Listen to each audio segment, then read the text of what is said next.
গণহত্যাকারীদের প্রতি যে ঘৃণা, এই ঘৃণা পুনরুৎপাদন করতে হয়। এই ঘৃণা ঠিক সেম কথাটাই আমিও বলবো যে তোমাদের পূর্বপুরুষরাও তো গণহত্যাকারীর সাথে জড়িত আছে। তো তোমাদের তোমরা বলছো যে গণহত্যাকারী, অ্যাকচুয়ালি গণহত্যাকারী কি না আমি তো সেটা জানি না। তবে আমি তো কোনো দলভিত্তিক না বা কোনো রাজনৈতিক দলেরও না। আমি সাধারণ জনগণ হিসেবে আমার ব্রেনে যতটুকু এসেছে যে তোমরা তৃতীয় শক্তি, ভিতরে ভিতরে নিজেরাই এই কাজগুলো করেছো। যারা গাধা বোঝে না তাদেরকে এগুলো ম্যানিপুলেট করো, এগুলো বুঝবে।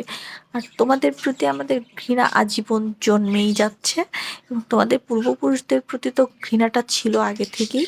এইবার তোমরাও সেই ঘৃণাটা নতুন করে আরো জন্মালে, যেটা আস্তে আস্তে হয়তো বিলীন হয়ে যাচ্ছিল, কিন্তু তোমাদের এই যে 53 বছর পর তোমরাই আবার এটা জন্মালে।